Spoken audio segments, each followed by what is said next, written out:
Congenital and developmental cataract. जो congenital cataract होता है वह बर्थ से प्रेजेंट होता है, जबकि जो डेवलपमेंटल कैटरेक्ट होता है वो इन्फेंसी से एडोलेसेंट तक कभी भी डेवलप हो सकता है। क्या कोस होते हैं?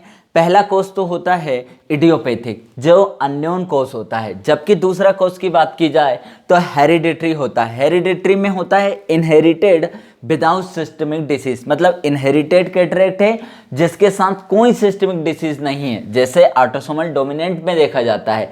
जबकि inherited case with systemic diseases जैसे कि डाउन सिंड्रोम हो सकता है, लोवे सिंड्रोम हो सकता है। आगे कुछ मैटरनल फैक्टर भी होते हैं जिसकी वजह से बच्चे में कैटरेक्ट डेवलप हुआ। वो मैटरनल फैक्टर क्या हो सकते हैं? जैसे माल न्यूट्रिशन हो सकता है, माँ को इन्फेक्शन हो सकता है, जैसे एग्जांपल के लिए रूबेला।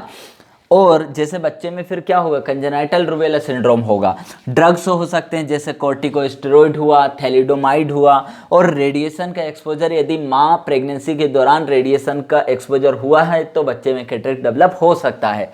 आगे आ जाएगा फीटल या इन्फेंटाइल कॉज हो सकते हैं जो खुद उस फीटस से रिलेटेड होंगे, जैसे फीटस को बर्थ इंजरी हुई हो, या फिर फीटस में ऑक्सीजन की डेफिशिएंसी हुई हो, या फिर गैलेक्टोसीमिया है फीटस में, या फिर उसमें हाइपोग्लाइसीमिया डेवलप हो गया है, न्यूनेटल हाइपोग्लाइसीमिया।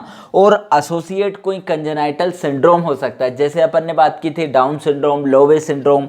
उसके अलावा बच्चे में माल न्यूट्रिशन हुआ तो भी बच्चे में कंजेनाइटल या डेवलपमेंटल कैटरेक्ट डेवलप हो सकता है। आगे क्लिनिकल टाइप क्या होते हैं? अगर क्लिनिकल टाइप की बात की जाए तो सबसे बाहर की तरफ जैसे कैप्सूल होता है, तो कैटरेक्ट क्या होता है? ओपेसिटी डेवलप होना लेंस और इट्स कैप्सूल में। तो इसके टाइप जैसे कैप्सूल में एंटीरियर कैप्सूल हो सकता है कैटरेक्ट, पोस्टीरियर कैप्सुलर हो सकता है। तो कैप्सूल में anterior capsular, posterior capsular, polar में एंटीरियर पोलर, पोस्टीरियर पोलर हो सकता है। न्यूक्लियर में यदि हम बात करें तो अलग अलग टाइप हो सकते हैं, जैसे परव्यूलेंटा हो सकता है, सूचरल हो सकता है, लेमिनर हो सकता है, या टोटल न्यूक्लियर कैटरेक्ट हो सकता है। आगे जनरलाइज कैटरेक्ट हो सकते हैं जैसे coronary cataract, blue dot cataract, या कंजेनाइटल मेम्ब्रेनस कैटरेक्ट भी हो सकता है।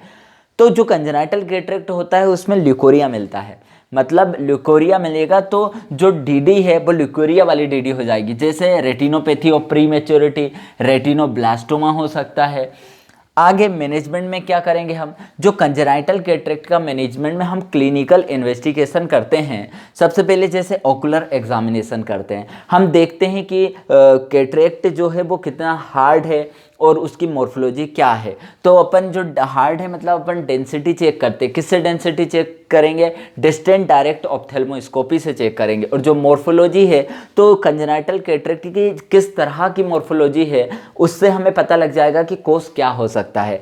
आगे विजुअल फंक्शन का टेस्ट करेंगे, जैसे विजुअल इवोक पोटेंशियल को देखेंगे, या फिर ऑप्टोकाइनेटिक निस्टेगमस चेक करेंगे कि किस कैटरेक्ट के साथ अपनी रेटिना काम कर रही है कि नहीं। आगे एसोसिएट ओकुलर डिफेक्ट देख सकते हैं कि कहीं बच्चे को माइक्रो ऑप्थेल्मोस तो नहीं है, ग्लोकोमा तो नहीं है, या फिर कोई रूबेला है तो नहीं। आगे अलग अलग लेबोरेटरी टेस्ट करते हैं, जैसे टॉर्च ग्रुप का टेस्ट करते हैं, या फिर हम यूरिन टेस्ट करते हैं। यूरिन टेस्ट से हम क्या चेक करेंगे? गैलेक्टोसीमिया चेक करेंगे। हम ब्लड टेस्ट कर सकते हैं, ब्लड टेस्ट में हम क्या चेक करेंगे? हाइपोग्लाइसीमिया तो नहीं है। आगे सीरम कैल्शियम और फास्फेट को चेक करते हैं। आगे इसमें सर्जरी की बात की जाए तो जो सर्जरी है, यदि कोई छोटा सा स्मॉल कैटरेक्ट है और जो पार्शियल कैटरेक्ट है, जो विजन में कोई दिक्कत नहीं कर रहा है, तो इसमें अपने को सर्जरी की रिक्वायरमेंट नहीं है। लेकिन यदि कैटरेक्ट जो है वो डेंस है और दोनों आंखों में है तो हमें सर्जरी करनी है विदिन 6 वीक। लेकिन यहाँ फोकस करना है कि यदि दोनों आंखों में था तो हम 6 वीक में कर रहे थे सर्जरी, लेकिन किसी एक आंख में यदि होगा, यूनिलेटरल डेंस कैटरेक्ट होगा, तो हमें विदिन डेज में हमें सर्जरी करनी है। क्यों? यदि हमारी एक आंख में कैटरेक्ट है, एक में नहीं है, तो अम्लायोपिया डेवलप होने के चांस है, इसलिए इसमें हमें जल्दी करना है यूनिलेटरल केस में। आगे हम सर्जरी कौन सी करते हैं? हम लेंस एस्पायरेट कर सकते हैं या फिर लेंसेक्टोमी की जाती है। आगे पावर ऑफ आईओएल, आईओएल की क्या पावर रखी जाती है? आईओएल की पावर, जैसे यदि कोई बच्चा 8 साल से बड़ा है तो उसमें किस पावर का आईओएल इम्प्लांट करना है? हमें जितनी उसकी पावर आ रही है उतनी पावर का ही आईओएल इम्प्लांट करना है, मतलब इमेट्रोपिक।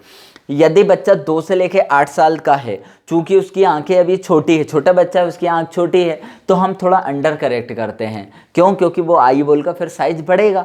इसलिए क्या करते हैं, यदि 2 से 8 साल का बच्चा है तो उसमें 10% जितनी पावर आ रही है उसका 10% अंडर करेक्ट करते हैं। जबकि जो 2 साल से छोटा बच्चा होता है उसमें हम 20% अंडर करेक्ट करते हैं, मतलब पावर कम रखते हैं। क्यों? क्योंकि उसकी आई अब बढ़ेगी।